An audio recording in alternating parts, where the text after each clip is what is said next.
Kaliga, I am beside Daniel Padilla of the Letrans Choirs and I'm here to ask him ano nga ba ang meaning ng tattoo niya na nakita nyo sa clip kanina. So Daniel, congratulations pala kasi you won your game and napakaganda rin talaga ng performance na ginawa mo kanina. Pero yun nga, may I ask, ano nga ba ang meaning ng tattoo mo?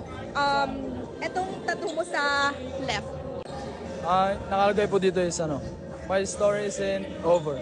Kasi kumbaga naglalaro pa po ako sa dami kong na-experience. So kumbaga galing po ako sa baba talaga, nung bata pa ako. Dream ko pa talaga dito na makapaglaro dito. Yun po, naglalaro pa po ako, hindi pa tapos yung story ako.